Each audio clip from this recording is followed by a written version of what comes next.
Hare Krishna. We are reading from Sri Isopanishad. We are on mantra 15. We'll just read the mantra again. We were already in the purport yesterday. So I'll just read the mantra. Hiranmayena patrena satyasya pihitam mukham tattvam pushan apavrino satya dharmaya drishtaye. Translation. O my Lord, sustainer of all that lives, your real face is covered by your dazzling effulgence. Kindly remove that covering and exhibit yourself to your pure devotee. So this mantra 15 is saying that, my dear Lord, this light which is coming from your body is covering me.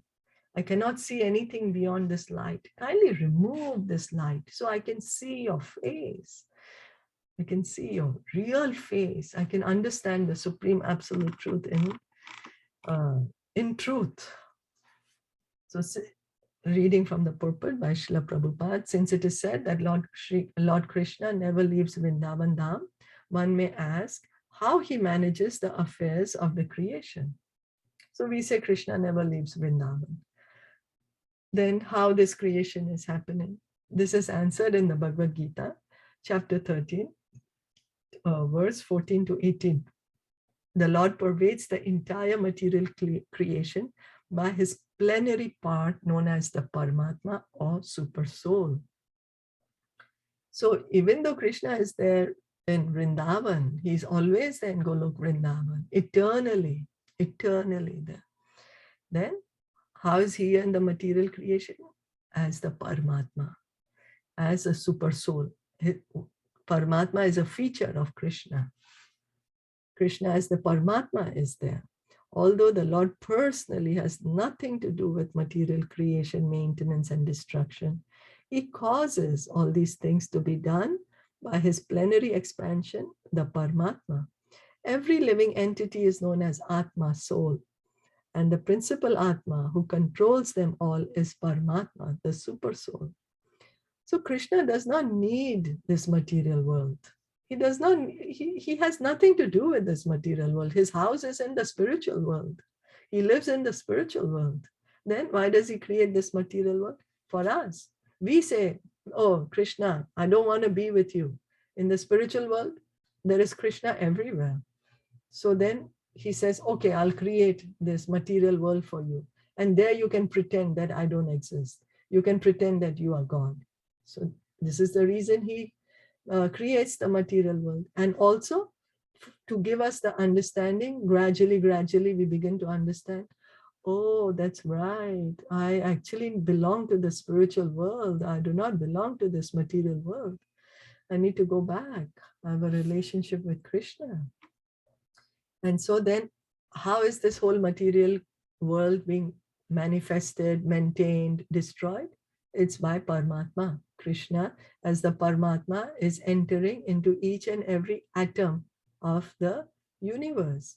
Krishna as the Paramatma is sitting in each and every one of our hearts. Each and every one. So we are the Atma. We are soul. And Krishna is the Paramatma. Paramatma, the controller. We are not the controller. Krishna is the controller. This system of God realization is a great science. The materialistic Sankhya yogis can only analyze and meditate on the 24 factors of the material creation, for they have very little information of the Purusha, the Lord. So the Sankhya yogis are like understanding what this material nature is made of, breaking it down into elements. We'll say, oh, the material nature is made of buildings and cars, and those are the things we are able to see, right? Or whatever, roads and aeroplanes and sky, and there's air and there's rain and there's sun and there's moon, and there are people moving about, there's trees, there's birds. So we think it's that, but if we break it down, what will we break it down to? There's earth, water, air, fire, ether, mind, intelligence, false ego. We have the senses.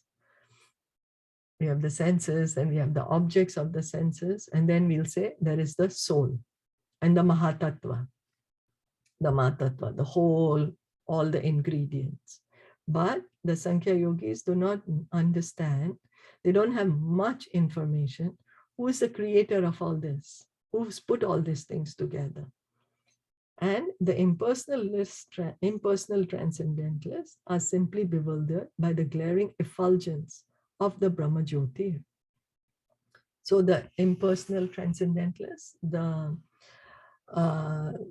they are bewildered by the glaring effulgence of the Brahma Jyoti, the light, the divine light which is coming. They think that this is the absolute. There's nothing beyond the light. The light is the highest.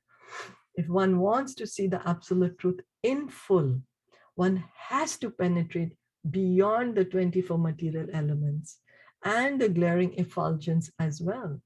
Sri Isopanishad points towards this direction, praying for the removal of the Hiranmaya Patra, the dazzling covering of the Lord, unless this covering is removed.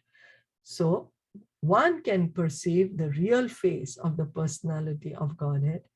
Factual realization of the absolute truth can never be achieved. So here, this whole material creation is made of these 24 elements. That's the whole thing. So we are we can understand, okay, now there is this material creation, 24 elements. Beyond this is what? There's the light, the divine light, the effulgence, the glaring effulgence. Then what is Sri Isopanishad saying? Sri Isopanishad is saying that we should pray so that this light can be removed from our intelligence, so we can really see the real face of the personality of Godhead. Then only we will be able to understand the absolute truth factually. Otherwise, we will keep thinking that the absolute truth is this light. But Sri Isopanishad is telling us, hey, there is someone behind that light, you know. You're thinking that this light is the absolute truth, but Sri Isopanishad is saying that because the light is so much, you're not able to see the person. So you can pray that this light can be removed so you can see the person beyond the light.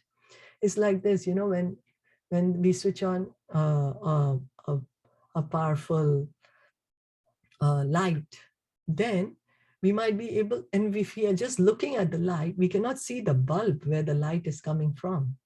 It's actually the bulb where the light is coming from. Or even the sunshine, when it's so much sunshine, we cannot see the sun. The light is coming from the sun, actually. Where is it coming from? So here, Sri Isopanishad is saying, try to understand, where is this Brahman coming from? Where is this light coming from? That is what this mantra of Sri Isopanishad is trying to explain to us. So we can understand the absolute truth in a fact, factually understand, factual realization. The Paramatma feature of the personality of Godhead is one of the three plenary expansions of Vishnu Tattvas, collectively known as the Purusha avatars. Okay, so Paramatma, where is Paramatma coming from?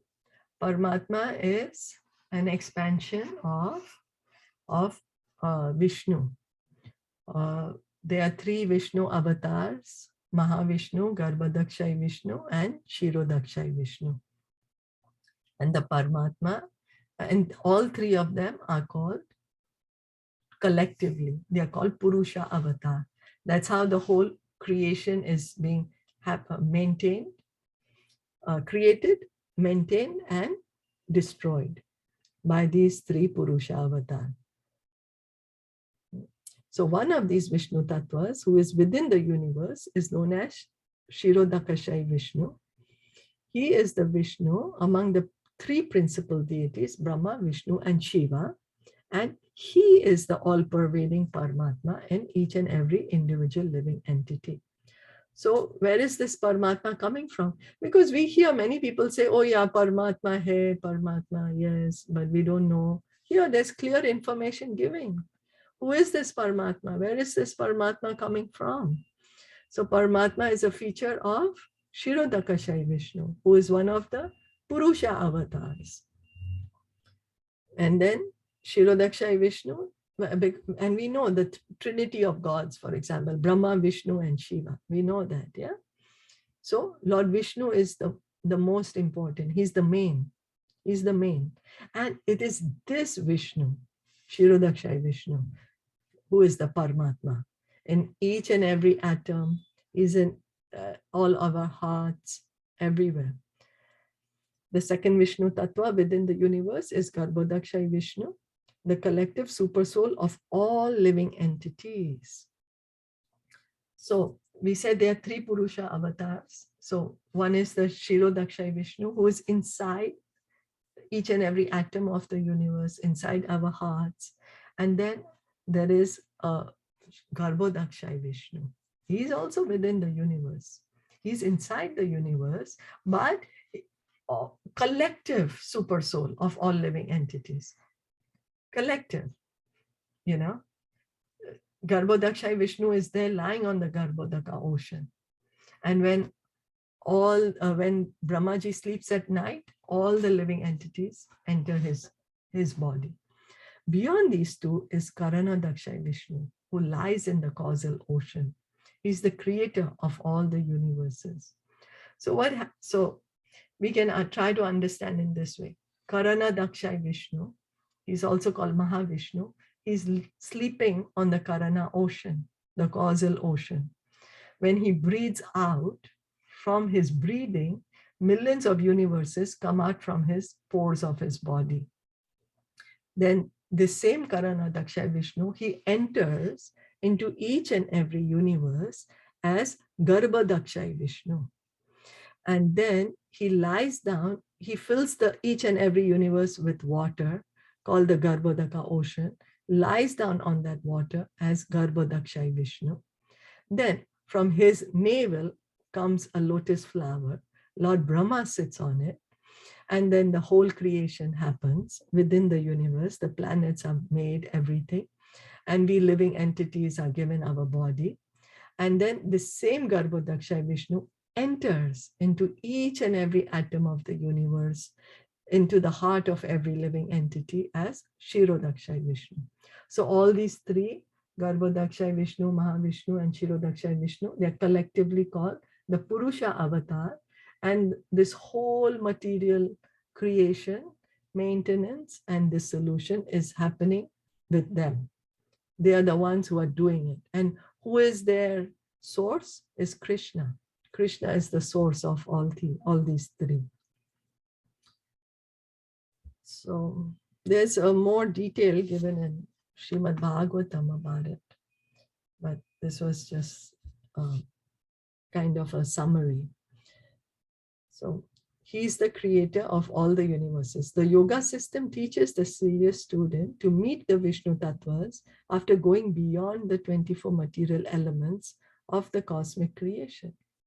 The culture of empiric philosophy helps one realize the impersonal Brahma Jyotir, which is the glaring effulgence of the transcendental body of Lord Sri Krishna. That Brahma Jyotir is Krishna's effulgence, as is confirmed in Bhagavad Gita 14.27, as well as the Brahma Samhita 5.40. So the yogis, what is their goal? Their goal is to see this super soul, the Paramatma, the Kshirodakashayi Vishnu, the Vishnu Tattva. That's the yoga system. You know, the Ashtanga yoga, the Dhyan yoga, that is the goal, to meet the Paramatma in the heart. And the goal of the empiric philosophers, the philosophers, what is there? To understand the light which is coming from the body of Krishna, the glaring effulgence of the transcendental body of Lord Krishna. That is their goal. That the empiric philosophy helps one to realize that, oh, there is a light, there is a divine light, there's the Brahma Jyoti. But where is that light coming from? Krishna says himself in the Bhagavad Gita 14.27, and also Brahmaji is saying in Brahma Samhita, that this light is coming from the body of Krishna. It's coming from the body. Like we see the sun planet, and then the sunshine is coming from there. It's same like that. So Krishna is a person, and from his body, this light is coming out.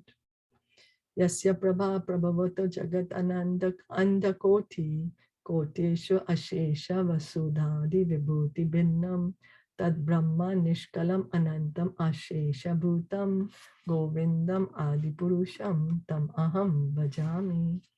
In the millions and millions of universes, there are innumerable planets, and each and every one of them is different from the others by its cosmic constitution. So what is Brahmaji saying? He's saying there in this material creation, there is millions and millions of universe. We think there's only one universe. No, there's unlimited universes. And inside each universe, there are many, many planets. All the planets are different. The combination of the atmosphere, it's all different. And where are these? They're all situated in a corner of the Brahma Jyoti. The Brahma Jyoti is unlimited everywhere. And in the corner, in one corner of this Brahma Jyoti is this material world. This Brahma Jyoti is but the personal rays of the Supreme Personality of Godhead, Govinda, whom I worship. So the Brahma Jyoti, what is it? Is the personal rays of the Supreme Personality of Govinda, of Godhead, Govinda, whom I worship. So he's saying that this light which is coming, the Brahma Jyoti, that is coming from the body of Krishna, body of Govinda. He is the Supreme Lord. This mantra from the Brahma Samhita is spoken from the platform of factual realization of the absolute truth. And the Shruti mantra of Sri Isopanishad under discussion confirms this mantra as a process of realization. So Brahmaji, when he's speaking the Brahma Samhita, he's factual realized the absolute truth, means he has actually understood it, not mental. No, he's able to see it. He's able to see it. That's how he's able to describe it. And this mantra of Sri Isopanishad is confirming what Brahmaji is saying. The Isopanishad mantra is a simple prayer to the Lord to remove the Brahma Jyoti so that one can see his real face. So this Sri Isopanishad mantra is teaching us, we can pray to the Lord that I'm just thinking that the light is all in all, my intelligence is only up to the light. Can you please remove this light so I can really see you, see your real face? This Brahma Jyoti refulgence is described in detail in several mantras of the Mundaka Upanishad 2.2, 10 to 12. So in the Mundaka Upanishad also, the Brahma Jyoti effulgence is described. Hiranmaye pare koshe virajam brahma nishkalam tak shubram jyotisham jyotis tadyad atma vido viduhu na tatra suryo bhati na chandra tarakam nema vidyoti bhanti kutoyam agnihi tam eva bhantam anubhati sarvam tasya bhasha sarvam idam vibhati brahma vedam amritam purustad brahma paschad brahma dakshinatascho tarena adhaschordvam cha prashritam brahma vedam vishvam idam varishtam.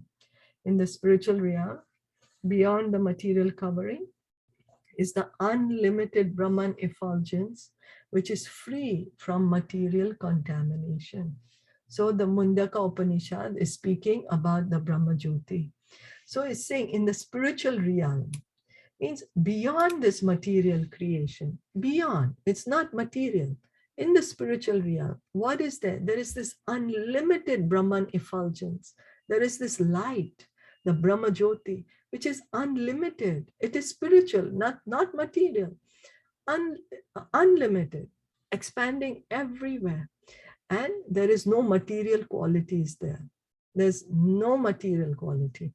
That effulgent white light is understood by transcendentalists to be the light of all lights. So the transcendentalists understand that that is the source of all the light. Why do we have light here? The sun, moon, it's coming from this light, the spiritual light, the Brahma Jyoti, the divine light. It is spiritual. In that realm, there is no need of sunshine, moonshine, fire, or electricity for illumination. Indeed, whatever illumination appears in the material world is only a reflection of that supreme illumination. So because there's light everywhere, in the light there is light, so you do not need another light. You do not need a sun or a moon because there's light everywhere. In this Brahman, in the spiritual realm, there's light everywhere. So there's no darkness. There's no darkness. That Brahman is in front and in back, in the north, south, east, and west, and also overhead and below. In other words, that supreme Brahman effulgence spreads throughout both the material and spiritual skies. So that Brahman effulgence is everywhere. Everywhere. There is not 1 inch where the Brahman effulgence is not there. It's everywhere. So what about this material world? The Brahman effulgence is spiritual, but here we are in the material world. We are saying the Brahman effulgence is everywhere. What about the spiritual world? Well, we just heard, Brahmaji said, Brahmaji is saying that on this bright light, on this Brahma Jyoti, one tiny portion gets covered with a black cloud, the Mahatattva. That's where the material creation is there.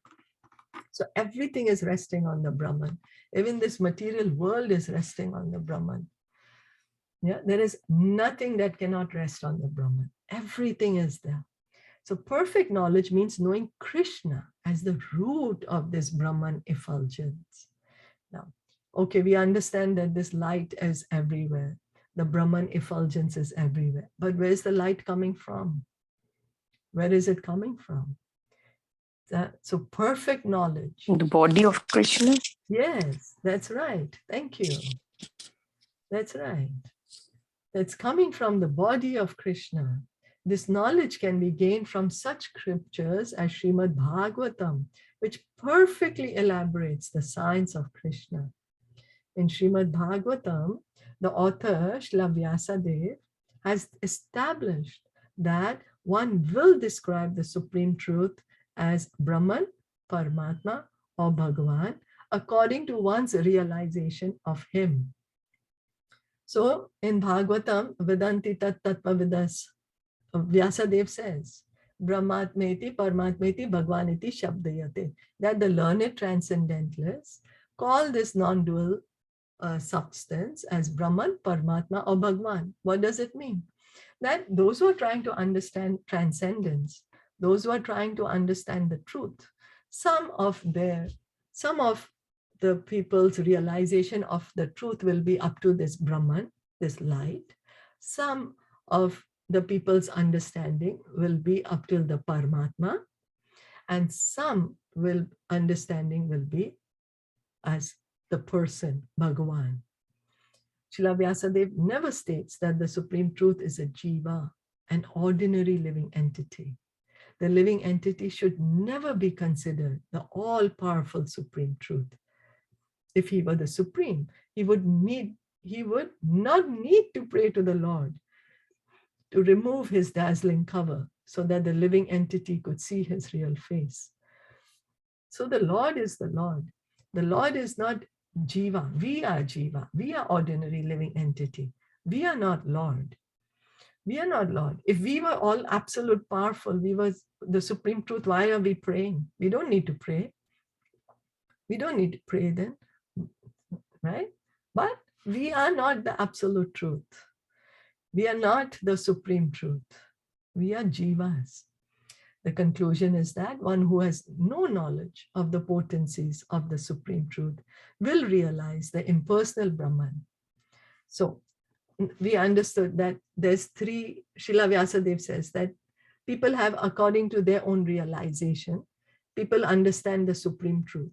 Some people will understand the supreme truth is impersonal Brahman, when their knowledge, they do not have knowledge of the potencies of the supreme truth, that the supreme truth has potencies, has powers. So when one's knowledge, one has not gotten this gyan of the potencies of the supreme truth, they will think the supreme truth is only this light. Similarly, when one realizes the material potencies of the Lord, but has little or no information of the spiritual potencies, he attains the Paramatma realization. So now, one thinks there is, the supreme truth has no potencies, so he thinks that God is light. Another thinks, oh yes, God has material potencies because the experience is limited to this material world. So then that is Paramatma realization. Because understanding has material potencies. Purusha avatars, we just heard, they create the material world, they maintain. So it means they have this power, right? They have the power. So that is Paramatma realization. Thus, both Brahman and Paramatma realization of the absolute truth are partial realizations. So these are partial, understanding the absolute truth as Brahman, understanding the absolute truth as Paramatma. They are partial, not perfect realization of the absolute truth.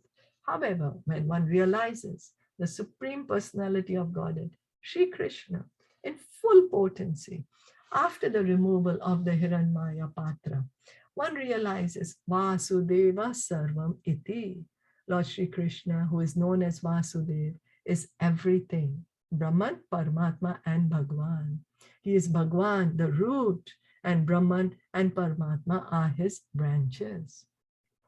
So the complete understanding of the Supreme Personality of Godhead with all his potencies is after the removal of Hiranmaya Patra. What is this Hiranmaya Patra? This Brahman light, this light which is coming from the body. When we pray to Krishna, please remove this Hiranmaya Patra. It's like a shield. It is shielding me. This light is like a shield, which is not, it's stopping me to see you. You know, we have a shield when I don't know if you all have seen that people hold the shield when they're fighting two warriors. Traditionally, they'll hold a shield so that the face is covered. So this Brahman effulgence is a shield which is covering Krishna's face. We just have to pray, my dear Supreme Lord, kindly remove this shield of covering because I cannot see your face. I'm just thinking that the shield is all in all, not able to see your face behind the shield. So that is the Vasudev Sarvam Iti, Samahatma Sudurlabha. That Krishna, he is the root, he is Bhagwan, and Brahman and Paramatma are his features. In the Bhagavad Gita, chapter 6, 46 to 47, there is a comparative analysis of the three types of the transcendentalists. The worshippers of the impersonal Brahman, Jnanis, the worshippers of the Paramatma feature, Yogis, and the devotees of Lord Sri Krishna, Bhaktas. So in Bhagavad Gita, chapter 6, there is a comparative study. All are worshipping Krishna. Everyone is worshipping Krishna, but under different realizations. The realization is different. So the Jnanis are worshipping Krishna in his, worshipping Krishna how? Because they are worshipping the light which is coming from Krishna. The yogis, they're also worshipping Krishna. How? Because they are worshipping the Paramatma, which is a feature of Krishna. And the bhaktas, the devotees, are also worshipping Krishna. How? Because he is Bhagwan himself. He is the origin. It is stated there that the Jnanis, those who have cultivated Vedic knowledge, are better than ordinary fruitive workers. So who are the ordinary fruitive workers? Who think nothing beyond this material world. They think, I am the body, let me enjoy here.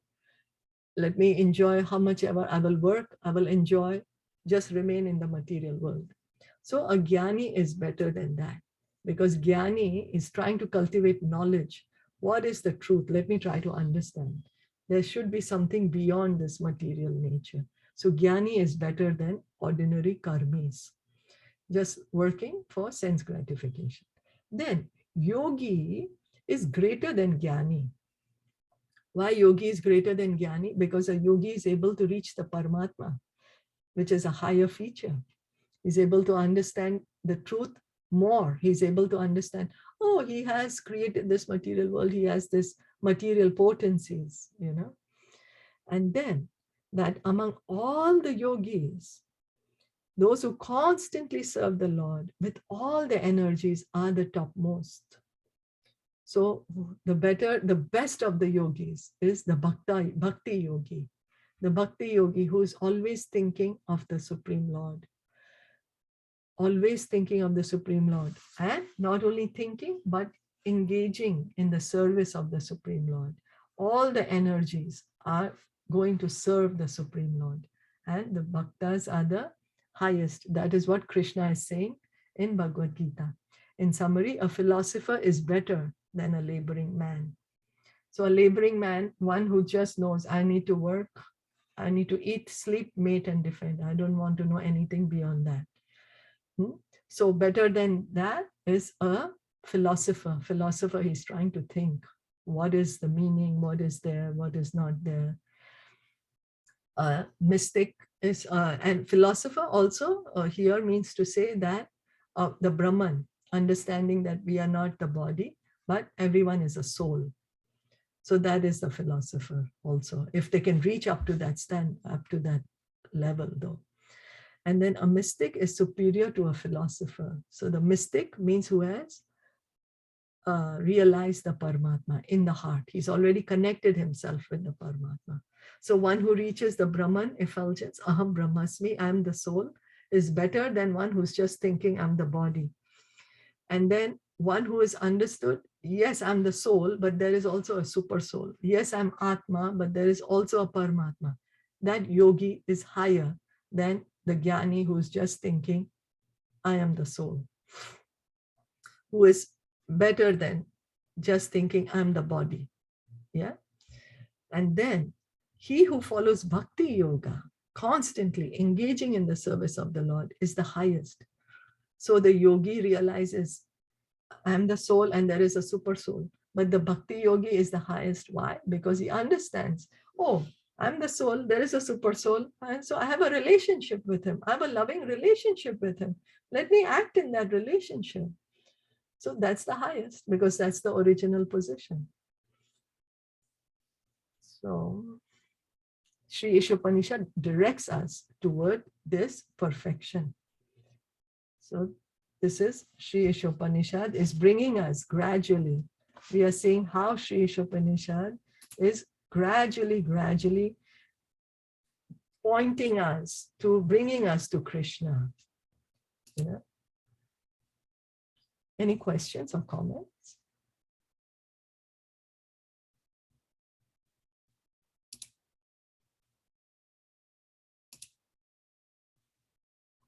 Any realizations? Anyone wanted to share anything?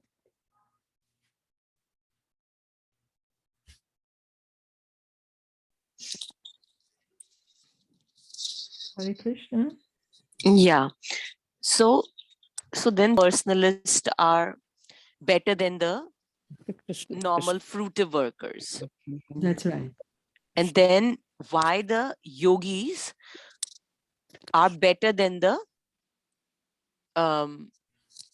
jnanis. The jnanis are the philosophers and everybody, and then the yogis are the mystics who are meditating on Paramatma feature. Right. And then why the bhakta is the greatest of all of them? Because he has a connection and he realizes that he is a soul, there is a super soul, and then he has a connection, right? Yes, that's right. So this is the gist of this particular mantra, the This 15. mantra, and then yes. And then we are praying to God that please remove that effulgence so that we can see you. That's right. That's what this mantra is saying. Because we are all thinking, oh, God is light. But this mantra is helping us to point out, oh, there's someone behind the light, just pray, and then he will remove the light and you'll be able to see him. Okay. Just pray to him and you will understand the truth in full. You don't have to keep thinking that God is only light. There's someone behind that light. Very beautifully explained, like very nicely explained. Yeah, this is a very powerful mantra, and so why the jnani is better than the karmi? Because karmi is thinking only I'm the body. Then the jnani is better because he's understanding, oh, aham brahmasmi, I am Brahman. I'm the soul. Then why is yogi better? Because he understands, oh, I understand I'm Brahman, but I am not the para Brahman. I'm the spirit, but there is a para Brahman. There is Paramatma. So there are two. And then the bhakta realizes, okay, we are two, but I have a relationship with the super soul. I have the relationship with God. And so let me be situated in that relationship. That's the bhakti yogi. So that's a complete understanding of the absolute truth. So is it like the same that the -1, 0, 1 and 2? So like the -1 are the fruitive workers, that they're not nowhere, like they're not even thinking themselves as the body, and that body is the material. Yes. Right? So that is the like -1. And then there comes the number 0. Yeah. That they are thinking that, oh, I am the soul. No, 0 is thinking that there is nothing exists. Shunyavadi. But then this is not that way. Everything finishes. As soon as I give up the body, I don't exist anymore. 0. There's nothing there. But the fruitive worker doesn't believe in that. He believes that, yes. Yeah. Fruitive worker is just concerned with the body. Maybe he understands that he'll go to the heavenly planets. Yeah. So he believes, no, then that won't apply here. Yeah, but that's okay. Yeah. Okay. And then the jnani says, okay, after I give up the body, I will go in the light. Brahmasmi. So one, everything is the light. And then the yogi realizes there's not only one, there is two. There's Paramatma and there is Atma. And then the bhakta realizes, okay, there's two. So then there's a relationship in the two, like that. Yeah. Okay. So okay, thank you. Thank you so much. Thank you for joining in. Thank you for listening in. Isopanishad ki jai. Jai. Shilpa Shyam ki jai. Sorry, will you have a class at 4 today?